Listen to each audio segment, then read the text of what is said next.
Shalom, everyone. Shabbat Shalom. It's Brother Doug again from the Awakened by Yahuah Assembly in Yahuah Almighty and Yahusha Messiah. I'm here tonight on Sabbath night just to do a little quick study here, just to see how you guys how you would react to a study like this, and see if this is something you guys would want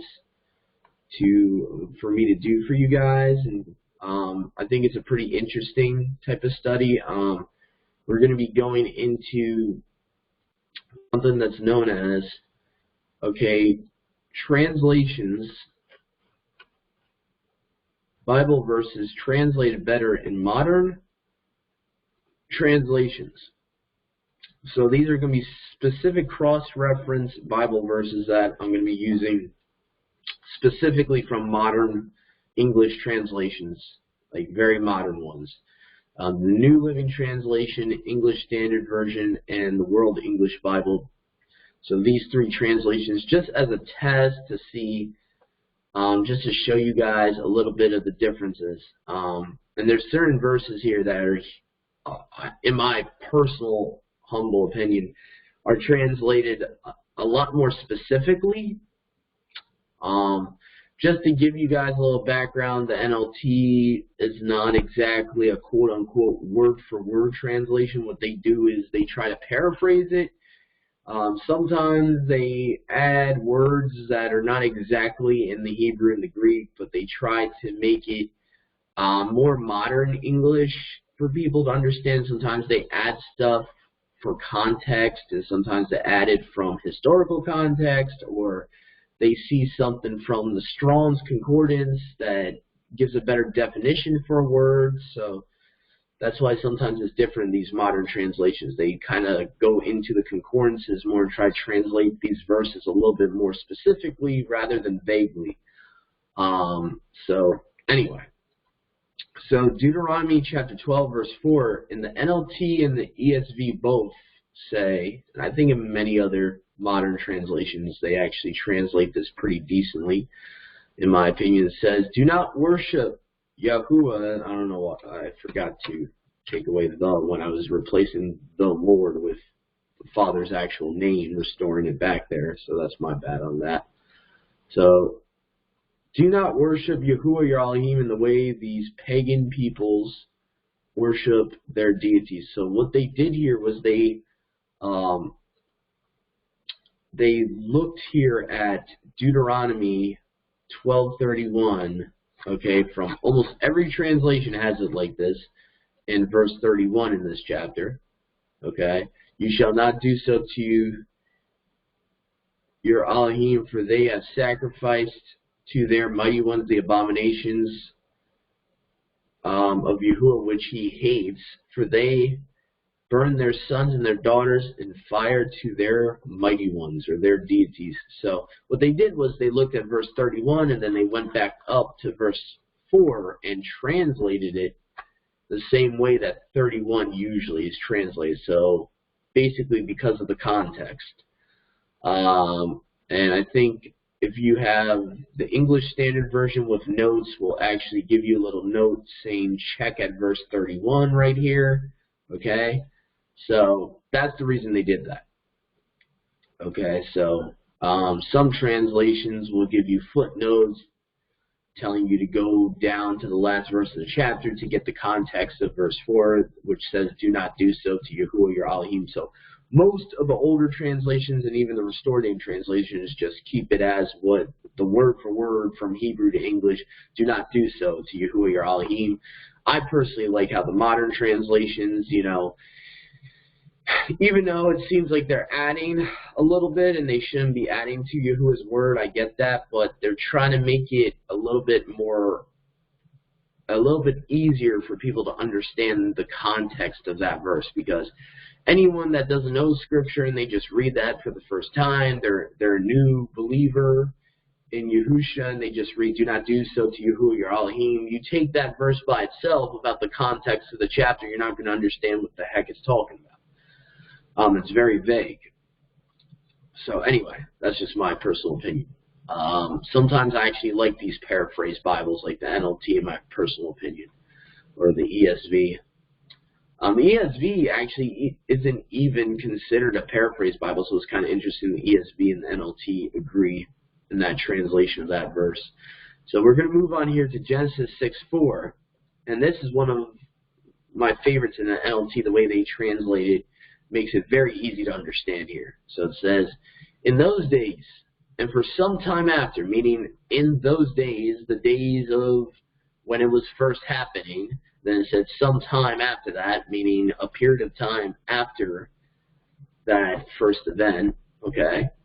Giant Naphilites lived on the earth for whenever the sons of, and I put Yahuah here, it's probably supposed to be Alahim. I think I put Yahuah here because that's what the Restored Name King James Yahuah Bible has. But I'll be more honoring with the text here. It probably should say Alahim here, so my bad about that. Because the Yahuah Bible actually says the sons of Yah. So that's just a little difference too. The Restored Name King James Yahuah Bible, which I actually have in my possession right now just to show you guys. So that's right here. Okay, if you could see that. Alright, so it's the Restored Name King James Yahuah Bible has a picture of the artifact with the Paleo-Hebrew Tetragrammaton there. Okay, so that, I forgot that it doesn't really say Yah there. It actually says Alahim there in the Hebrew. So from the NLT, it actually would say, in those days and for some time after, giant Naphilites lived on the earth for whenever the sons of Alahim had intercourse with women. They gave birth to children who became the heroes and famous warriors of ancient times. Okay, so anyone that's new to the Bible will understand what this is telling you. The giants, the Nephilim, became what we know as the heroes of antiquity. You know, Hercules, Dionysus, so on and so forth, of the Greek religion and all the other pagan religions that had hero worship. These guys were the original people that were worshipped as heroes. That's what it's saying. These abominations. These children of the cohabitation of women with angels. Okay? And I'm sorry for any people that believe in the Sephite theory here. Yeah, that's only something that's taught in cemetery school. I like to call seminary school cemetery school because that's where true biblical interpretation goes to die. I'm sorry, but there's no such thing as the Sephite theory. It has no biblical presence whatsoever. It's completely a man-made doctrine, and it's not supported by any translation of the Bible. Okay, so anyway, moving on here. So Matthew 23, 1-3 in the NLT I really like, and again, it's a paraphrase, so there's going to be certain words here that are probably not literally in there, but what they're trying to do is it's almost like with paraphrase translations, they're trying to give you the meaning of the verse rather than a literal transliteration or translation. So says, then Yahusha said to the crowds and to his disciples, okay, pretty much accurate with the Greek here, okay, from what the Greek New Testament would be saying literally. Okay, the teachers, here is where they start the paraphrase here. The teachers of religious law and Pharisees are the official interpreters of the law of Moses. I kind of like that because that's true. They were. They were the interpreters of the Torah back then, the law of Moses, which is also known as the law of our Creator, Yahuah. So essentially, those were the people back then. Historically, were, you know, the interpreters of the law. They were telling you how to keep the law, even though they obviously misinterpreted a lot of things of the word, and that was part of the problem. So it says, so practice and obey whatever they tell you. Okay, very similar to what you'll see in most Bibles in verse 3 there. Not too much deviating from what it says in the Greek, literally. But don't follow their example. Yeah, pretty much on point there. Don't follow their works. Don't do as they do, for they don't practice what they teach. I kind of like that modern terminology. They don't practice what they teach. They're hypocrites. So it's pretty simple here. You have you have them phrasing these two verses here as Yahusha is telling them, we are to observe the law of Moses, and the interpreters, the religious leaders at that time, the Pharisees, were the interpreters of the law of Moses. We are to keep the law of Yahuah, aka the law of Moses, but do not do as they do, as the Pharisees do, meaning do not follow their example. Okay? And then Matthew 15:17-20. In the NLT it says, don't misunderstand why I've come. I did not come to abolish the law of Moses. I kind of like how it's strongly showing that Yahusha is saying that he did not come to do away with it, okay? Or the writings of the prophets. No, I came to accomplish their purpose. I kind of like that a little bit better than the generic, I came to fulfill it, because that's actually a mistranslation of the Greek word plero. Plero actually means to fully preach. So in a way, this paraphrase of I came to accomplish their purpose, I mean, that's pretty accurate if you compare it to fully preach, fully proclaim, which that Greek word, the original literal Greek word plero, is translated in the book of Acts when Paul's talking about preaching the glad tidings, the good news. So, I mean, it's paraphrased, but it's pretty similar to a literal word for word meaning. It's a lot better than fulfill it, you know. I tell you the truth, until heaven and earth disappear, not even the smallest detail. And you know, I would have to look at the NLT right now to see if they put Alahim or what have it. This probably should be Alahim. Yeah, I'm probably going to put Alahim just in case they use the substitution of God. So just in case, I want to be careful. I don't want to be adding to Yahuah's law of myself, even with my notes here, my bullet points. So my copying and pasting of these verses from the translation. So it probably does. They probably do use the title of God, the substitution of God. So it would be, in actuality, it would be Alahim. Not even the smallest detail of Alahim's law will disappear until its purpose is achieved.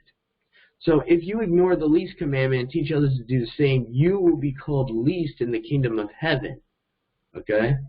So least and greatest in the kingdom of heaven. Pretty much the same thing you'll see in the King James and other translations. If you lessen even the least of the commandments, you will be least in the kingdom of heaven.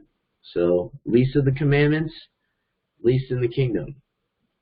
But anyone who obeys Yahuah Alahim's laws and teaches them will be called great in the kingdom of heaven. I'm pretty sure it's Alahim here, because if I remember correctly, they did not use the substitution of all caps L-O-R-D. If they did, then it would be the tetragrammaton there.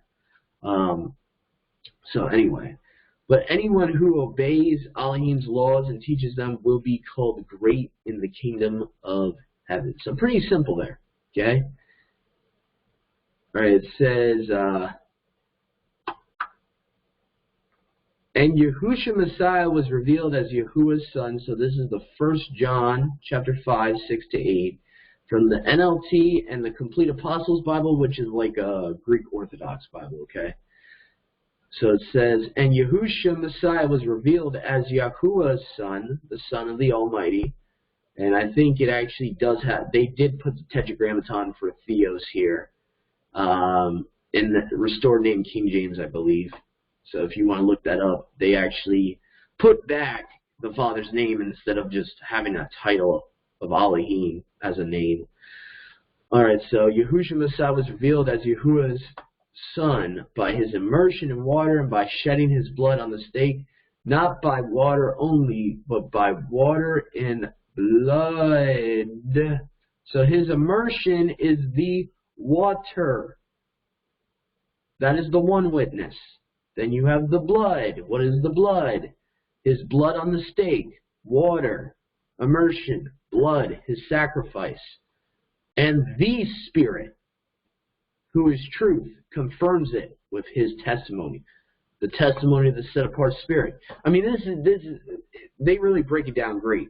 I mean, they might be adding a little bit with literally putting in there his immersion. I don't think it probably said his immersion or his blood on the stake. It probably just said water and blood in the original Greek.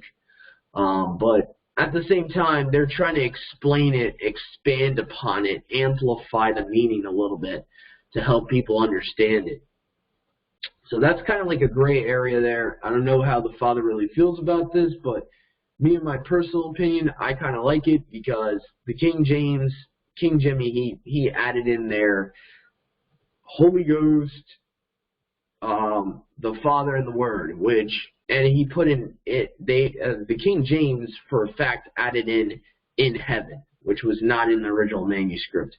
It was actually not even in the manuscript of the majority text, which the Complete Apostles Bible uses. And the Complete Apostles Bible is actually a more of a word for word. So we have these three witnesses, the Spirit, the water, and the blood, and all three agree. Now this is actually in the Complete Apostles Bible, this verse, the way this is translated. I'll actually show to you right now the way the Complete Apostles Bible actually has it read. It's very similar. So I think the NLT people were trying to do their best to bring a more modern translation. I think where they honestly could have improved this translation was not adding in stuff that they don't need to add in, but or just leaving it in notes, you know. Leaving it in their notes, maybe in the footnotes in the bottom of the page instead of adding stuff to the text. That's the only thing I would suggest for the NLT. And if they're still updating the NLT, don't be adding stuff in there to, you know. So let's see here. Let's see. So 1 John 5:6 to 8. Complete Apostles Bible here, as you can see, it says, "This is he who came through water and blood," okay? "Not only by water." All right, so I wonder if it says Yahusha Messiah or they added that in there. Okay, it does say Yahusha Messiah, right? Even in Textus Receptus. "This is he who came through water and blood, Yahusha Messiah, not only by water, but by water and blood, and the Spirit is he who witnesses. Because the Spirit is the truth." So you have water, blood, and the Spirit. Not the Father, the Word, and the Holy Ghost, okay? That are in heaven. In heaven's not there, okay? For there are three that bear witness, okay? Nowhere does it say in heaven here. The Spirit, the set-apart Spirit, the Father himself, the water, obviously, you don't need immersion being put in there or added in there to understand this talking about his immersion, his baptism, and the blood, obviously his blood on the stake, you know. So that's the only thing I would recommend for the NLT to fix that. You know, just word it like the Complete Apostle Bible does. You know, it's pretty simple. And it says these three agree as one, or they're all in agreement. Either way, you know, they agree. These three agree as one singular, basically, witness. That's how I would interpret it, okay? For some reason, the Byzantine majority text does not have this. I don't think it's a big deal because it has nothing to do with the Trinity here, or it can't be used for the Trinity anyway, okay? So I think, oh, okay, I see what it is. It's numbered differently. Okay, that's kind of weird. Let's see, it's kind of weird. So anyway, but it says in verse 8 in other manuscripts, it will say, the water, the Spirit, and the blood, these three agree in one. If we receive the witness of men, the witness of Yahuah is greater, for this is the witness of Yahuah which he has testified of his Son. Okay, you know, as you go further on into the chapter. So the whole chapter is about how these three witnesses, the immersion, Yahusha's sacrifice, and the set-apart Spirit itself are three witnesses, but that all agree, okay? So, and I think that the Scripture's 1998 worded that way, actually, in verse 8. So, anyway. Okay, so Deuteronomy 32:68. This is a big one. Okay, this is a big one. So I'm going to read from the modern Septuagint here, which says, when the Most High assigned lands to the nations, when he divided up, okay, so this is the NLT here, okay, which doesn't deviate too much from the Septuagint, which is kind of interesting. So Deuteronomy chapter 32, verses 6 to 8 says, when the Most High assigned lands to the nations, even when he divided up the human race, okay, sons of Adam, humans race, that's not too bad. It's pretty accurate there. It doesn't deviate from the Septuagint there too much. He established the boundaries of the peoples according to the number in his heavenly court. Yeah, so what they did was, instead of sons of Alahim, or it would actually say the angels of Alahim in the Septuagint, and actually in the Yahuah Bible, they actually, wherever it says Alahim as a title, they actually use a shorter poetic version of Yahuwah's name, because the author of the Yahuah Bible doesn't believe that Alahim was even a valid title, but that's a whole other topic for a whole other day, my position on that. But either way, Yah or Alahim, you get the same point. The angels of Yah, you know, I'm not against that either, because Yahuwah's name is Yahuah, not Alahim. So if it's talking about the Father by name, it probably would have been originally in the original text, the original Tanakh, way back when. It probably would have said the angels of Yahuwah. So I'm not against that either. But, you know, to be honest with the text, it does say Alahim in the Hebrew. The Hebrew text we have now says Alahim. So anyway. But what the NLT did here is they kind of paraphrased it here, and they said according to his heavenly court, the number of his heavenly court, instead of the number of the angels of Alahim. I mean, similar.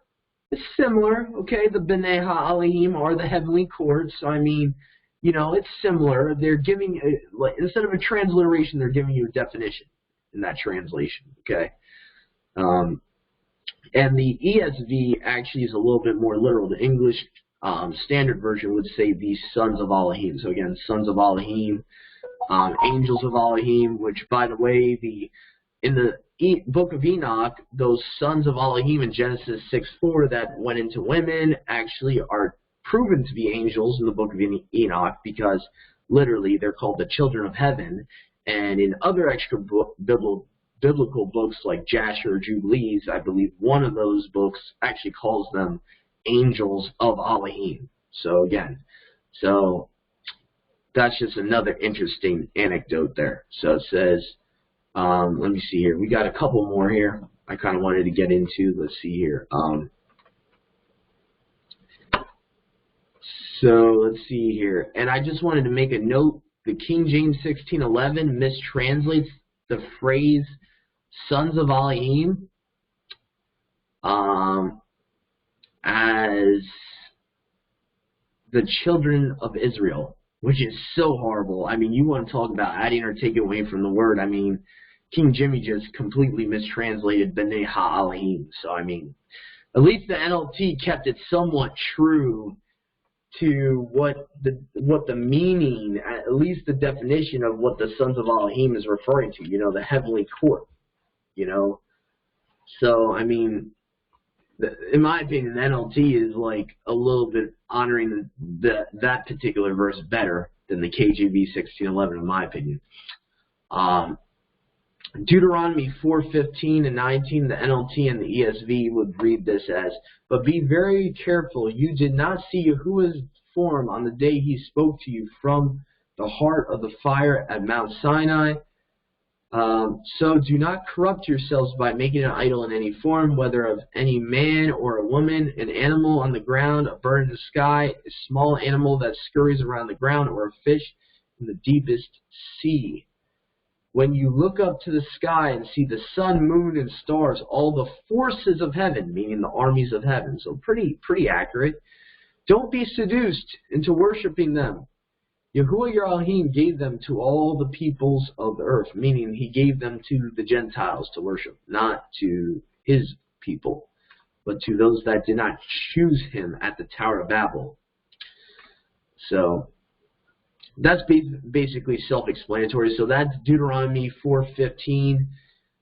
to verse 19, showing that we should not be making a form of any animal, any creature, any creation that Yahuah created to make it as a idol. I think the context here, obviously, making images or likenesses of things that would become an idol. So do not corrupt ourselves by making an image and worshiping it. So we got keep in context when it's talking about this commandment of not making likenesses of creations of the Father, like anything in the sky above, on the earth beneath, under the earth in the water. Keep in context what verse 19 says, that we would be seduced into worshiping these things. So let's keep in context what that's saying there, okay? Anyway, so I really like the way the NLT translates that. It makes it a little bit more specific. So it says Yahusha 24:15. In the LXX 2012 is probably the best one because it actually shows that there's something actually missing in the Masoretic text. So it says, but if it seems not to you to serve Yahuah, this should be Yahuah here, not the Lord. Okay, so anytime you see in your modern Bibles the Lord, it's supposed to be Yahuah. It was originally Yahuah there. Whether it's Kurios or Adonai, that's a substitution for the Father's name. Okay, so Yahusha 24:15 says, but if it seems not to you to serve Yahuah, choose for yourselves this day whom you will serve, whether the mighty ones of your fathers that were on the other side of the river, or the mighty ones of the Amorites, among whom you dwell upon their land. But as for me and my house, we will serve Yahuah. And this right here, this little end of the sentence here is actually completely omitted in the Masoretic text. So the Septuagint says, for he actually elaborates, Yahusha's son of Nun here elaborates, gives you a reason why he's serving Yahuah, not these idols, not the mighty ones of the Amorites, and not the mighty ones of your fathers. He says, for he is set apart. Who? Yahuah is set apart. Okay? Pretty self-explanatory. I really like the way the LXX, the Septuagint, modern Septuagint 2012 translates that. So here we go. We got Ayub, Yob, the book of Job, chapter 1, verse 6.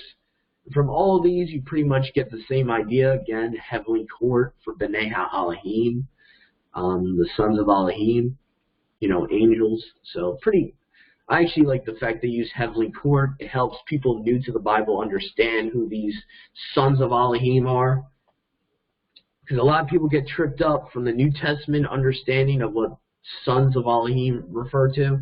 And they think it's always humans, and they try to use the New Testament definition of sons of Alahim and try to insert it into the Tanakh, the Torah. And I would suggest to you shouldn't do that. The reason that there's only one verse in the New Testament that talks about being the sons of Alahim, that humans would be the sons of Alahim, and that we would be, as humankind, we would be children of the Father, is because we will be like the angels in the resurrection. But that's a whole other topic there. So anyway, but I can assure you the Old Testament definition of Bnei Alahim always is angels, the heavenly court. Okay? One day the members of the heavenly court came to present themselves before Yahuah, and the accuser Satan came with them. So yeah, pretty accurate for a paraphrased Bible, pretty decent. And in the modern Septuagint of Genesis 49:10, a lot more specific about the messianic prophecies here, says, a ruler shall not fail from Yehudah, nor a prince from his loins, until there come the things stored up for him. Who? The ruler that comes from Yehudah's loins, Judah's loins.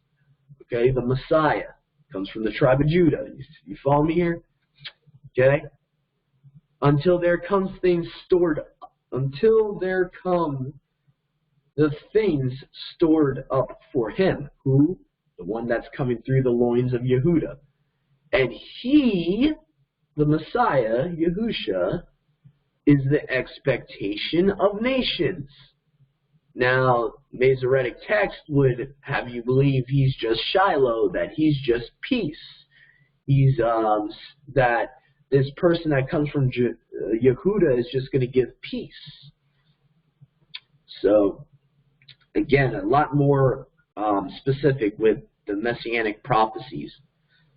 That's what I like about the modern Septuagint, too. So here we go. It says, in the Bretons, English Septuagint, which technically is a modern Bible. It's a modern English Bible. It's made in the 1800s, just before the 1900s. So technically it is modern in the sense that there was Bibles from the 1700s, 1600s, 1500s, even 1300s, like 500 years before this English translation of the Septuagint Old Testament. So, I mean, technically it is somewhat of a modern translation. Anyway, Jeremiah chapter 23, verse 27 from the English Bretons 1851 translation of the Septuagint. It says in Jeremiah chapter 23, 27, who divides that men may forget my law, now this is key here, by their dreams, which they have told everyone to his neighbor, as their fathers forgot my name in the worship of Baal.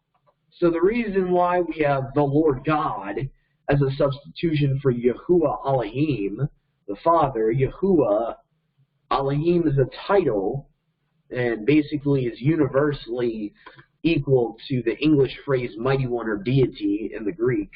Okay?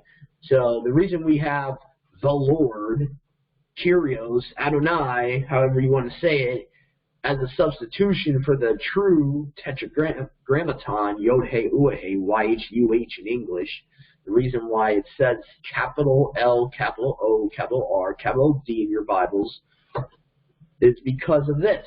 Back in the days of Jeremiah, even before the Babylonian captivity, the Judeans were already apostate and starting to worship Baal. And so Baal would have been known as Lord in English. So eventually they started substituting Yahuwah's name, and they would worship Baal. So they would, they would probably, I'm just historically thinking here, theorizing they would probably pray and say Lord, and, in the Hebrew it would be Baal. So anyway, so that's Jeremiah 23:27 from the LXXE, Bretons in 1851 translation of the Septuagint. So hopefully this shows you guys that this is one of the reasons why I don't trust in just one primary translation, because I like testing all translations for this particular purpose. Because sometimes even the modern ones that are paraphrases, you can get more of a better understanding of the context of the verse and of the chapter. So hopefully this message has piqued your interest, and if you guys are interested, please leave in the comments section. If you would like to see a series, I could do a series of this stuff and do more of a wide variety of other modern translations and different verses. I mean, this is pretty much just a test to see if you guys would like to see content like this. All my subscribers and any new viewers, and any brothers and sisters out there that would like to dig into this with the differences of the translations. So thank you for coming by today. Have a great rest of your Shabbat, my brothers and sisters. Shabbat Shalom. Goodbye.